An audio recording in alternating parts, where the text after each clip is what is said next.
कि प्रश्न उभरा तो हल जरूर। एक छोटी पहल जरूरी कश्ती संभालने के लिए थोड़ा। मैं शाश्वत मिश्रा आप सभी का स्वागत करता हूं एमएस न्यूज पे। अभी हमारे बैकग्राउंड में आप सभी को देखने को मिल रहा होगा कि स्वर्गीय कल्पनाथ राय जी के जन्म तिथि पे आज हम लोग उनके पैतृक निवास पे आए हुए हैं। और हमसे एक भैया मिले हैं जो कि काफ़ी अच्छे गाना गाते हैं। हमने तो गाना सुना है इनका और गला भी वाकई बहुत अच्छा है, बहुत सराहनीय इनका गाना था। तो हम भैया से ज़्यादा उलझला क्वेश्चन ना करते हुए सीधे सीधे मैं प्रश्न की तरफ आऊँगा। हाँ जी भैया, सबसे पहले नमस्कार। नमस्ते जी भैया, तो आप स्वर्गीय कल्पनाथ राय जी की जन्म तिथि पे आए हुए हैं, तो आप मऊ में किस प्रकार का विकास चाहते हैं? जैसे उनके जाने के बाद जो नेम फेम इनका हुआ, बहुत सारे इनके बाद नेता आए, लेकिन उन लोगों का आखिर इतना नेम फेम क्यों नहीं हुआ?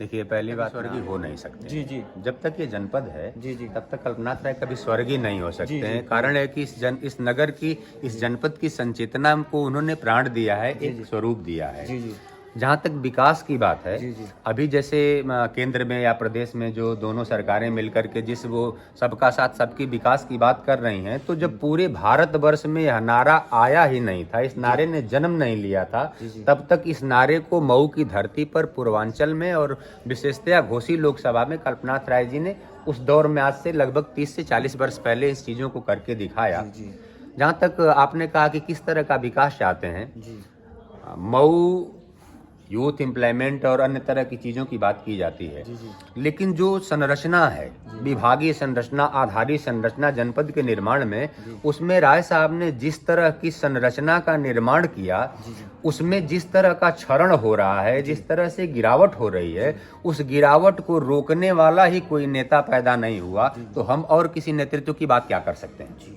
सबसे बड़ी बात यह है। तो हमें वह जनप्रतिनिधि, हमने इस माटी से सांसद दिए, ऐसा नहीं कि कभी सीट खाली रही, सांसद दिए, विधायक दिए, हर क्षेत्रों में दिए, लेकिन लोग उनकी सौगंध खाएं, उनके होने का दंभ भरें, लेकिन कोई उनके पदचिन्हों पर पांव तक नहीं रख सका, तो चलने की बात कहां से की जा सकती है? तो किसी चीज़ का स्ट्रक्चर बना दिया जाता है, किसी चीज़ की मूर्ति बना दी जाती है, किसी चीज़ का प्रतिबिंब बना दिया जाता है, अगर उसके अंदर हम जान नहीं डालते हैं, प्राण नहीं डालते हैं, तो उसको मृत्यु क्यों नहीं कहा जा सकता? क्या हम लोग ये नहीं कह सकते स्वर्गीय? नहीं, देखिए, स्वर्गीय इसलिए नहीं कह सकते हैं कि देह का अंत होता है, जी आत्मा का नहीं। जी जी हमारी सनातन संस्कृति में प्राण 6 प्राण हैं, जी, जी। अपान, समान, व्यान, उदान, इस तरह से कहा कि प्राण के 6 रूप हैं। जी जी जो काया से निकलती है, जी आत्मा जब काया को छोड़ देती है तो उसे हम गतात्म कहते हैं। जी जी वो गत आत्मा हो गया, आत्मा पृथक हो गई। जी, जी। लेकिन देह के रूप में कल्पनाथ राय जी के देह से उनकी आत्मा भले निकल गई, लेकिन इस मऊ जनपद की मिट्टी में, इसके निर्माण में, इसकी संचेतना में, इसकी संरचना में,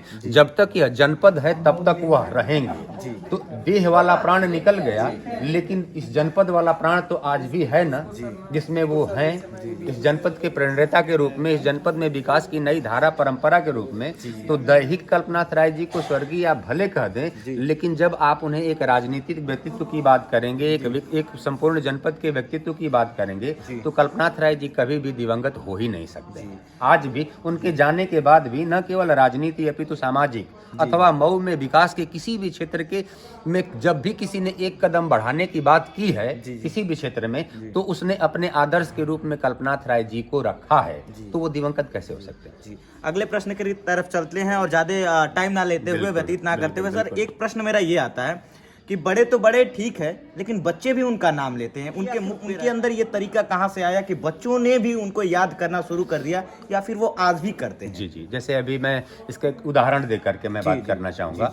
अभी जैसे 14 में मोदी जी आए, जी जी तो मोदी जी ने जिस तरह से भारतीय जनमानस और उसके अंतःकरण में, उसके मानसिक पटल पर जिस तरह से अपनी छाप छोड़ी, तो आपने देखा मोदी मोदी मोदी, एवरीवेयर आर मोदी। जी जी फिर इसके बाद धीरे धीरे जोगी जी आए।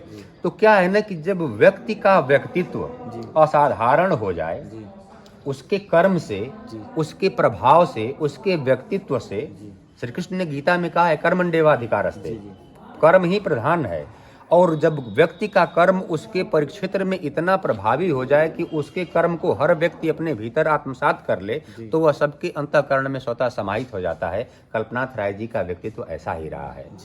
उनके होने के साथ भी, उनके जाने के बाद भी, उनकी पीढ़ियों के बाद भी वो रहेंगे।